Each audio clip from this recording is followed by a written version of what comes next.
Wah wah wah, Piala AFF U23 tinggal menghitung jam. Tak ingin kejadian omongan Shin Tae-yong terulang. Erick Thohir langsung lakukan hal mengejutkan ini untuk timnas Indonesia U23. Kira-kira apakah itu? Begini info mengejutkannya. Nah loh, bukannya untung, Oxford United malah dibuat rugi besar usai Piala Presiden. Kira-kira kerugian apakah itu? Apakah ada hubungannya dengan Ole Romani? Yuk saksikan beritanya hingga selesai.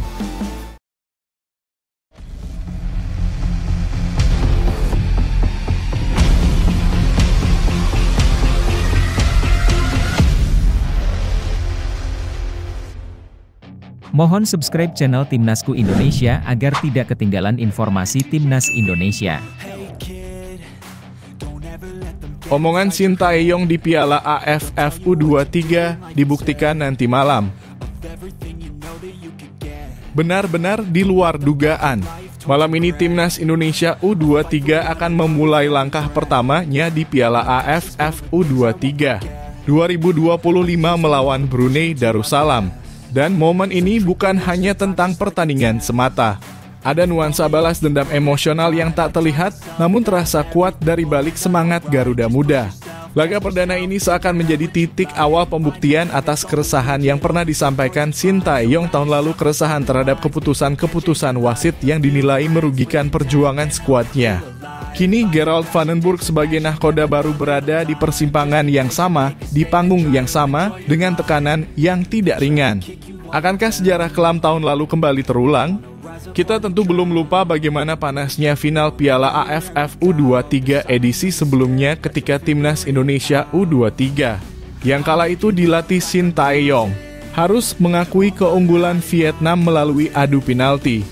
Namun yang lebih membekas dari kekalahan itu adalah keputusan-keputusan kontroversial sang pengadil lapangan. Bahkan sebelum mencapai final saat melawan Malaysia di fase grup, Timnas Indonesia U23 juga harus menelan pil pahit akibat penalti yang diberikan secara tidak adil.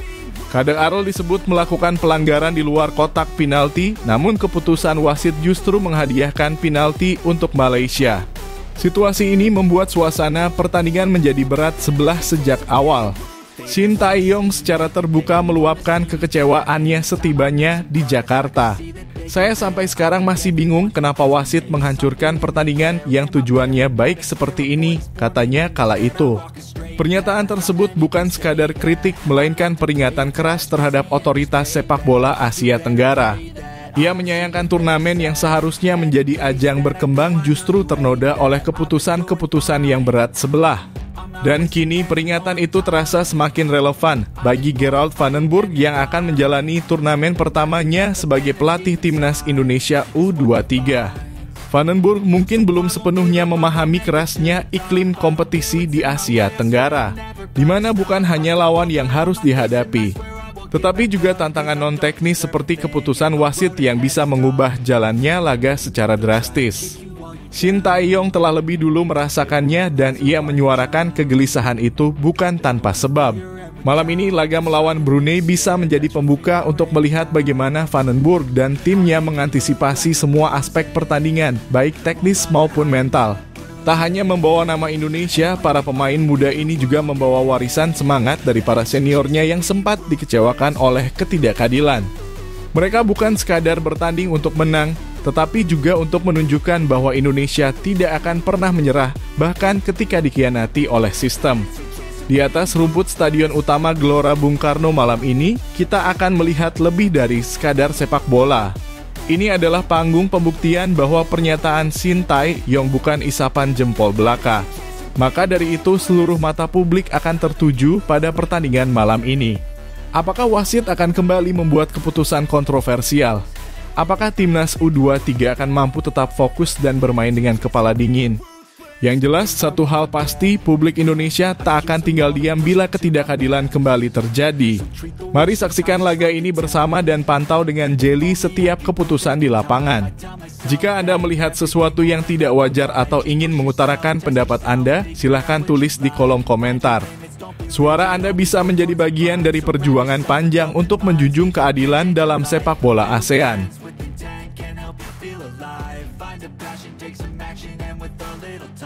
Tak ingin omongan Sintayong kembali terjadi, Erick Thohir lakukan hal ini di Piala AFF U23. Tak ingin perkataan Sintayong kembali menjadi kenyataan, Ketua Umum PSSI Erick Thohir mengambil langkah mengejutkan jelang dimulainya Piala AFF U23 2025. Ia tak ingin timnas Indonesia U23 sekadar tampil, apalagi hanya mengejar gelar simbolik. Baginya, turnamen ini adalah pijakan strategis yang jauh lebih penting sebagai jembatan menuju target besar, lolos dan bersaing di Piala Asia U23 2026. Dengan nada serius, Erick Thohir menegaskan bahwa Piala AFF U23 bukan akhir dari perjalanan, melainkan awal dari pembuktian seutuhnya. Malam ini menjadi saksi dimulainya langkah Garuda Muda. Erick Thohir dengan tegas memberikan pesan kepada para pemain dan pelatih bahwa gelar juara bukan satu-satunya misi mereka. Yang paling utama adalah memperlihatkan progres nyata dari sisi teknis hingga mentalitas. Saya minta mereka bermain sebaik-baiknya. Turnamen ini adalah bagian dari persiapan untuk kualifikasi Piala Asia U23 nanti, ujarnya. Kata-kata tersebut bukan sekadar motivasi, melainkan arahan jelas dari seorang pemimpin yang ingin menghapus trauma masa lalu seperti saat timnas dirugikan oleh keputusan wasit yang kontroversial di bawah asuhan Sintayong tahun lalu. Gerald van den Burg, pelatih anyar timnas Indonesia U23, kini berada di bawah sorotan besar. Ia diharapkan tak hanya membawa Indonesia meraih trofi, tetapi juga membangun tim dengan chemistry kuat, strategi matang, dan daya tahan mental yang teruji. Turnamen ini adalah panggung besar pertama bagi Van den Burg, dan tekanan untuk juara pun tak bisa dihindari. Namun berkat dukungan penuh Erick Thohir dari sisi fasilitas hingga logistik, pelatih asal Belanda itu bisa fokus membentuk tim terbaiknya. Apa yang dilakukan Erick juga menunjukkan bahwa PSSI kini lebih visioner. Tak lagi terpaku pada hasil instan, melainkan membangun fondasi jangka panjang demi kejayaan sepak bola nasional. Kami ingin lihat konsistensi permainan. Ini juga jadi ujian mental bertanding di level internasional, ungkap Erick. Pernyataan itu memperlihatkan bahwa yang dicari bukan hanya pemenang, tapi kesatuan tim yang siap bertarung di level Asia. Indonesia pernah mencetak sejarah dengan menembus semifinal Piala Asia U23 untuk pertama kalinya tahun lalu, capaian yang bahkan belum pernah diraih negara-negara ASEAN lain. Maka, menjadi juara di level ASEAN bukan hal yang mustahil. Justru kini waktunya Indonesia mempertegas dominasi di kawasan Asia Tenggara sambil menatap lebih jauh ke panggung Asia. Ini bukan hanya tentang membalas perlakuan wasit di masa lalu, tetapi tentang membuktikan bahwa Indonesia layak diperhitungkan sebagai kekuatan baru. Langkah Erick Thohir yang berani menempatkan Piala AFF U23 sebagai alat ukur persiapan menuju Piala Asia U23 patut diapresiasi. Ia tidak terjebak dalam euforia jangka pendek, melainkan ingin memastikan regenerasi tim nasional berjalan dengan struktur dan tujuan yang jelas. Kini bola ada di kaki para pemain. Mampukah mereka menunjukkan bahwa generasi ini memang pantas untuk melanjutkan prestasi gemilang di Asia? Silakan tulis pendapatmu di kolom komentar. Apakah langkah Erick Thohir ini sudah tepat? Atau justru tekanan terlalu besar diberikan ke skuad muda kita? Jangan ragu berikan opinimu demi kemajuan Garuda Muda.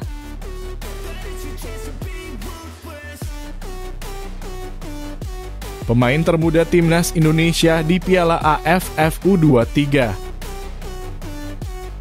Piala AFF U23 2025 menjadi panggung besar bagi para pemain muda Indonesia untuk menunjukkan kualitas terbaik mereka.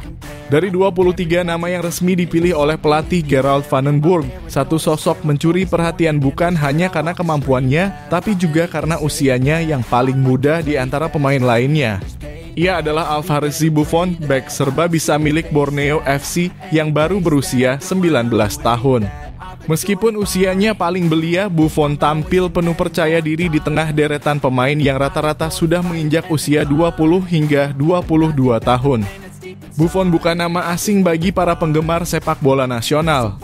Meski lahir pada 28 April 2006, pengalaman bertandingnya sudah cukup mumpuni. Musim lalu ia mencatatkan 18 penampilan bersama Borneo FC di Liga 1, jumlah yang sangat impresif untuk pemain seusianya. Lebih dari itu, Buffon juga merupakan pilar penting dalam skuad timnas Indonesia U20. Dengan kemampuan menempati posisi bek tengah maupun bek kanan, ia dikenal punya ketenangan dan naluri bertahan yang tajam meskipun masih muda. Kemampuannya membaca permainan dan duel satu lawan satu menjadi aset penting yang dibutuhkan Garuda Muda. Tak hanya Buffon, nama Jens Raven juga menjadi sorotan sebagai pemain termuda kedua dalam skuad.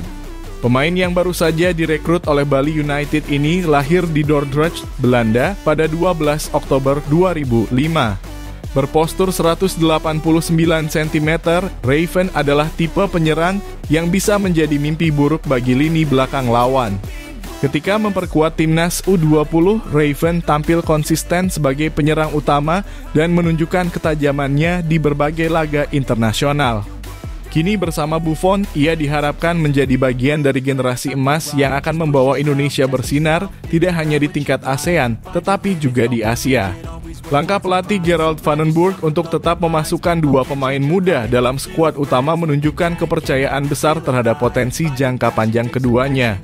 Piala AFF U23 ini bukan hanya tentang meraih gelar, tetapi juga tentang memberikan jam terbang yang cukup kepada talenta-talenta masa depan Indonesia. Buffon dan Raven diproyeksikan tidak hanya untuk turnamen ini, tetapi juga untuk kualifikasi Piala Asia U23 yang akan datang. Pengalaman bermain di turnamen regional ini akan menjadi modal berharga untuk pembentukan mental dan chemistry dalam tim. Melawan Brunei Darussalam pada laga perdana nanti malam di Stadion Utama Gelora Bung Karno. Buffon dan Raven punya kesempatan emas untuk menunjukkan bahwa usia muda bukan penghalang untuk tampil penuh percaya diri di level tertinggi. Dukungan dari para supporter juga akan menjadi energi tambahan bagi mereka untuk memberikan yang terbaik di atas lapangan. Timnas Indonesia U23 tak hanya sedang berjuang untuk kemenangan, tetapi juga sedang menyiapkan masa depan cerah bagi sepak bola nasional. Bagaimana menurutmu?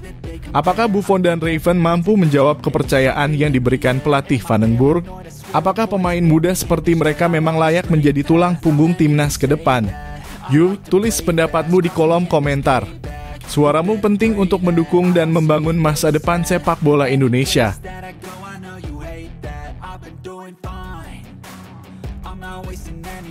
Harapan Gerald van den Burg jelang lawan Brunei.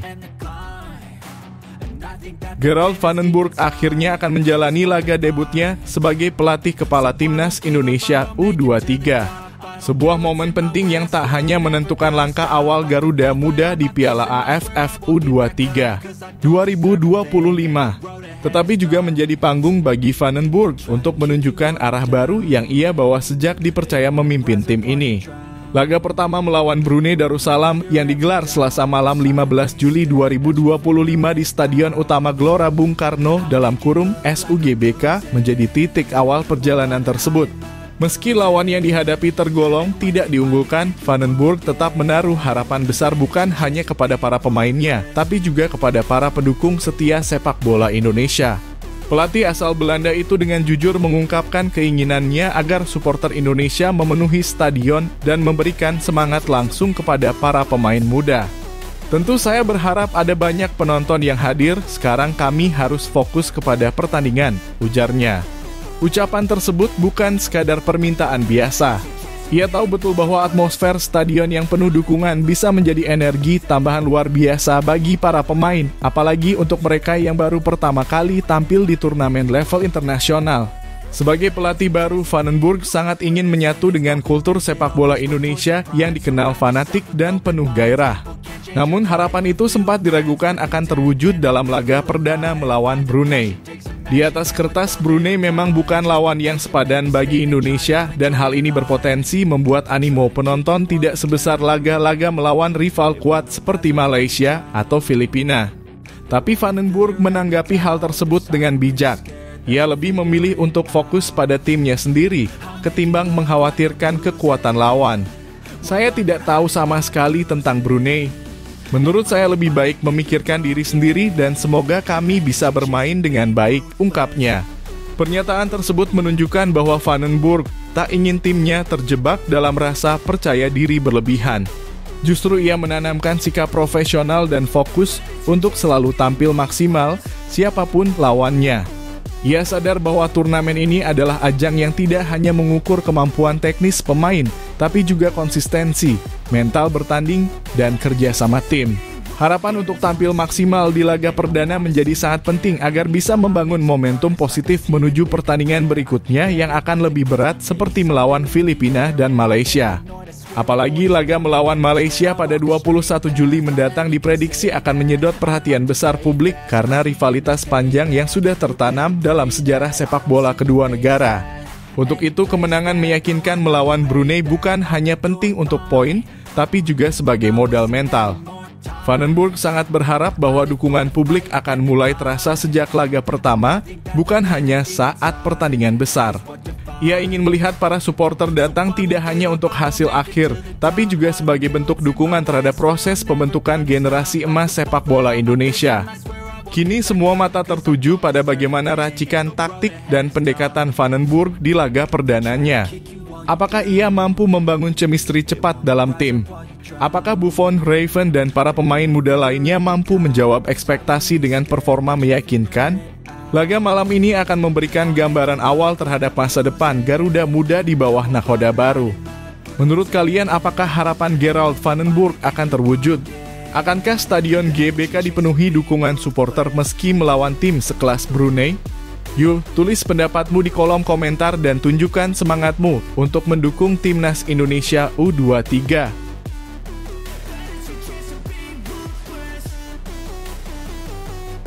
Oxford United dibuat rugi besar usai Piala Presiden. Oxford United tengah menghadapi masa sulit usai tampil sebagai runner-up di ajang pramusim Piala Presiden 2025. Alih-alih membawa pulang pengalaman positif, klub asal Inggris tersebut justru harus menanggung kerugian besar setelah sejumlah pemain utamanya mengalami cedera. Yang paling menyita perhatian adalah kondisi striker andalan mereka sekaligus bintang Timnas Indonesia, Ole Romenyi, yang dilaporkan mengalami cedera serius dan belum diketahui kapan akan pulih sepenuhnya.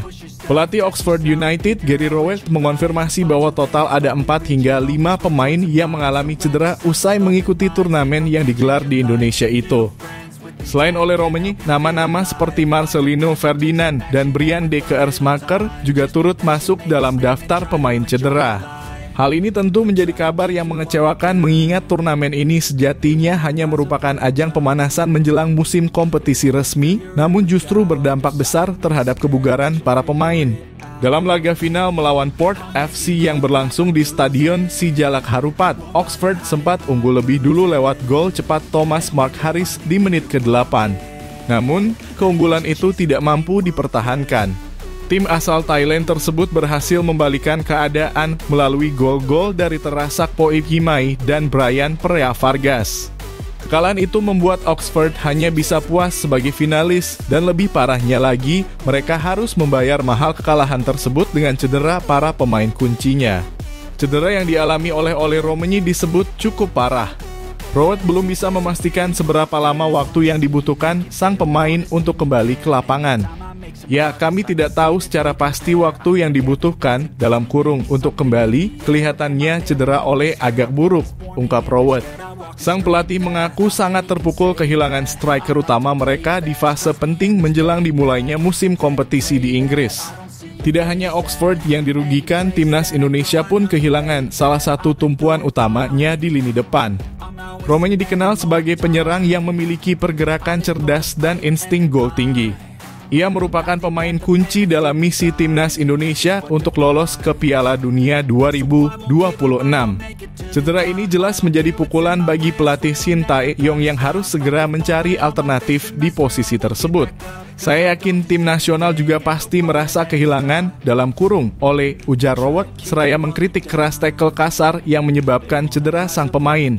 Sebagai informasi, Ole Romenyi baru bergabung dengan Oxford United pada Januari 2025 setelah sempat bermain di Liga Belanda bersama FC Utrecht. Ia memiliki kontrak jangka panjang hingga akhir Juni 2028, menandakan bahwa ia adalah bagian penting dari proyek jangka panjang klub. Sementara Marcelino Ferdinand yang juga cedera sudah lebih dulu menjadi bagian dari Oxford sejak Agustus 2024 dan kontraknya akan berakhir tahun depan. Situasi ini menimbulkan pertanyaan besar, apakah turnamen pramusim seperti Piala Presiden sudah seharusnya dirancang lebih hati-hati untuk menghindari risiko cedera? Bagaimana pendapat kalian mengenai cedera yang menimpa Romani dan dampaknya terhadap Oxford United dan Timnas Indonesia? Apakah ini menjadi sinyal agar klub-klub lebih selektif dalam mengikuti turnamen di luar jadwal liga? Yuk, tulis opinimu di kolom komentar dan mari diskusikan bersama.